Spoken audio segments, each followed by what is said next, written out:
Welcome student. Today we will study about a poem जिसका नाम है how to tell wild animals which is composed by Carolyn Wells. Before we study the poem, let me tell you that how we have to identify the wild animals। इस poem में poet यहाँ wild beast को पहचानने के तरीके बता रहे हैं। Let's see the opening lines. If ever you should go by chance to jungles in the east, तो पोइट कहते हैं कि यदि आपको कभी ईस्ट की तरफ, ईस्ट की ओर जंगल में जाने का मौका मिले, चांस मिले, and if there should to you advance, और आगे बढ़ने पर आपको एक लार्ज और टॉनी बीस्ट मिले, लार्ज बड़ा और टॉनी ब्राउनिश येलोविश कलर का एक जंगली जानवर मिले। If he roars at you as you are dying, और वो आपके ऊपर इस प्रकार रोर करे, दहाड़े कि आप मरने को हो जाएं, you will know it is the Asian lion, तो जान जाइए कि एशियन लाइन है।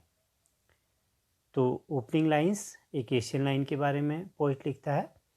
अब आप इसमें कुछ लिटरेरी डिवाइस यूज़ हुई है, देखिए। पहला राइमिंग स्कीम है।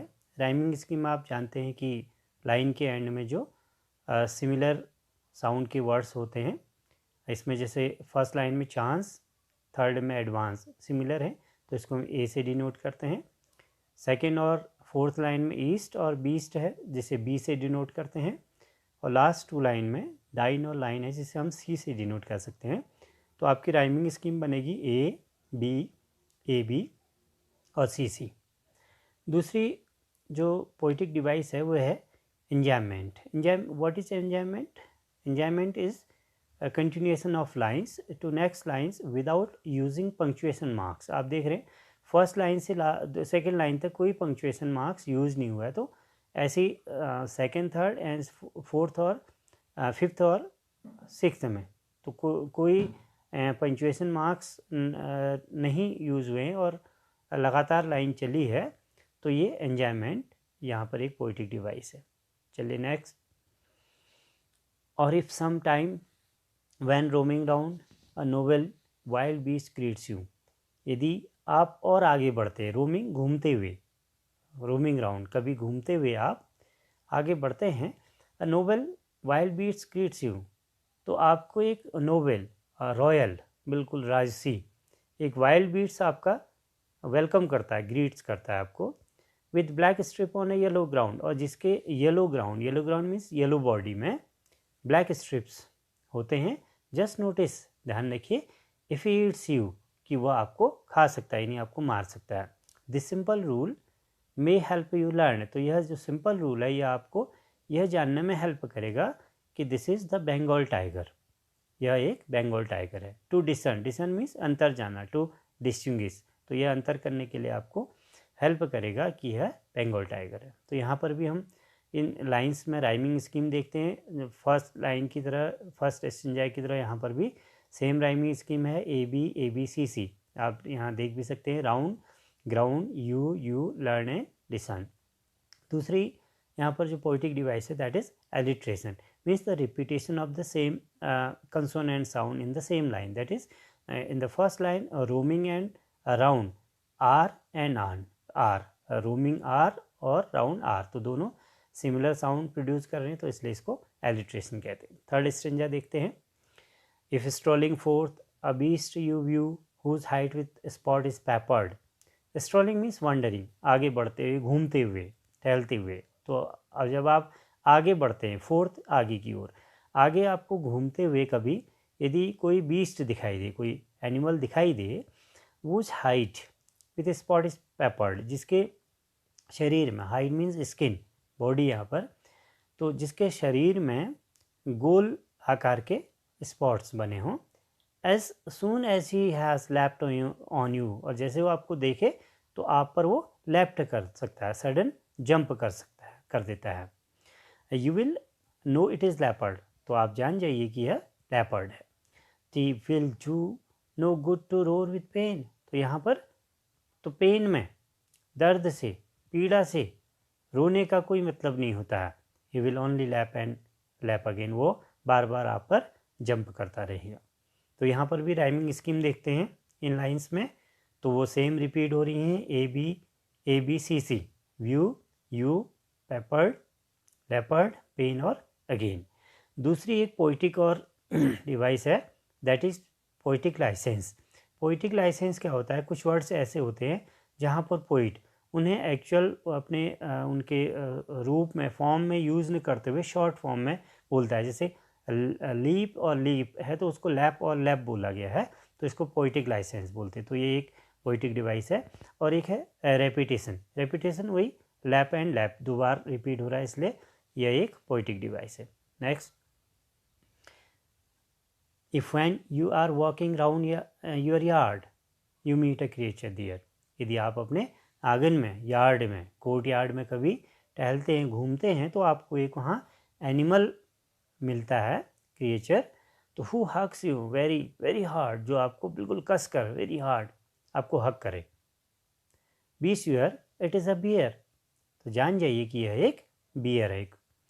If you have any doubt, और यदि आपके मन में कोई डाउट हो, संदेह हो, आई गेस, तो मेरा मानना है कि he will give you just one more case, तो वो एक बार आपको फिर हक कर सकता है।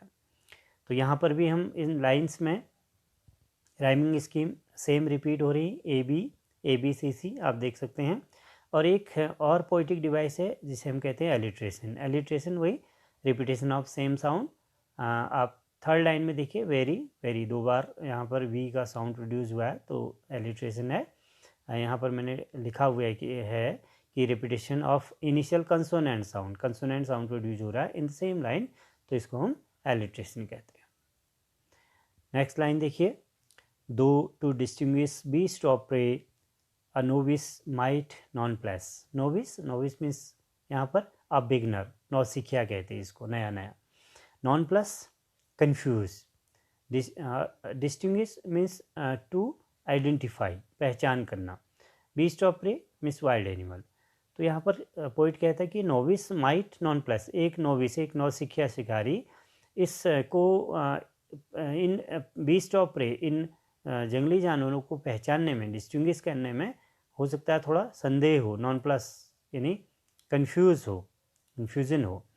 The crocodile you always may tell from the hyena दस्त। तो क्रोकोडाइल और हाइना को किस प्रकार वो पहचाने, इस पर कन्फ्यूजन हो, तो हाइना कम विथ मैरी स्माइल। जो हाइना होती है वो अपने मैरी स्माइल, स्माइलिंग के साथ आती है, मुस्कुराते हुए आती है। It is similar with human beings, but if they weep they are crocodile. लेकिन यदि आपको कोई एनिमल रोता हुआ दिखाई दे, घड़ियाली आंसू जिसे कहते हैं, यह निश्चित तौर पर क्रोकोडाइल है। तो यहाँ पर फिर पोइटिक डिवाइस देखते हैं, सेम है rhyming scheme, A B C C. और एंजॉयमेंट आप देख रहे हैं यहाँ पर एंजॉयमेंट भी है। फर्स्ट और सेकंड लाइन, फर्स्ट लाइन में कोई पंचुएशन नहीं है, सेकंड में है, थर्ड में कुछ नहीं है, तो कंटिन्यूएशन में है लाइन, इसलिए एंजॉयमेंट है। एलिट्रेशन आप देखेंगे यहाँ पर सेकंड लाइन में नोविस और नॉन प्लस है, तो एन और एन दोनों साउंड रिपीट हो रहे हैं। नेक्स्ट लास्ट लाइन देखते हैं, the true chameleon is a small lizard sort of things. एक छोटा सा वास्तविक कैमलियन बहुत छोटा होता है। Chameleon lizard sort of things, एक प्रकार का लिजार्ड, एक प्रकार का गिरगिट। He hasn't any ears at all, उसके कान नहीं होते हैं। And not a single wings, और ना ही बॉडी में कोई विंग्स होते हैं। If there is nothing on the tree, और यदि आप पेड़ पर कुछ नहीं देखते हैं, तो मान लीजिए कि it is the chameleon you see, आप जो एनिमल देखेंगे वो कैमलिन होगा। तो ये आपकी पोइम कंप्लीट हुई। और यहाँ पर भी पोइटिक डिवाइस देखते हैं, तो सेम रिपीटेशन है साउंड का, A B C C, small, all, second line में थिंग, फोर्थ लाइन में विंग, और लास्ट टू लाइन में ट्री और सी। तो इसलिए यहाँ पर rhyming scheme A B C C है। और यहाँ पर आप देख रहे हैं एक इम्पॉर्टेंट जो पोइटिक डिवाइस थी एंजॉयमेंट, वो नहीं है, क्योंकि देखिए फर्स्ट लाइन में यहाँ पर पंचुएशन यूज हुआ है, सेकेंड, थर्ड, फोर्थ कंटिन्यूटी में हर एक लाइन में यहाँ पर पंचुएशन यूज हुए हैं, तो इसलिए एंजाइनमेंट नहीं है। तो ये आपकी पोइम कंप्लीट हुई। अब आपको कुछ इसमें होम असाइनमेंट दिए जा रहे हैं, जो फर्स्ट स्टेंजा और सेकंड स्टेंजाज के में है, उसमें कुछ क्वेश्चंस दिए जा रहे हैं आपको। बड़े इजी क्वेश्चन हैं, आप इस वीडियो को देखिए, बार बार देखिए, तो आपको ये हेल्प करेंगे आंसर देने में। और कुछ क्वेश्चंस और आपके दिए हुए हैं जो इस पोइम कंप्लीट पोइम पर बेस्ड हैं, आप इनको भी इजी तरीके से कर सकते हैं। तो ये पोइम कंप्लीट हुई। चलिए मिलते हैं एक और पोइम के साथ।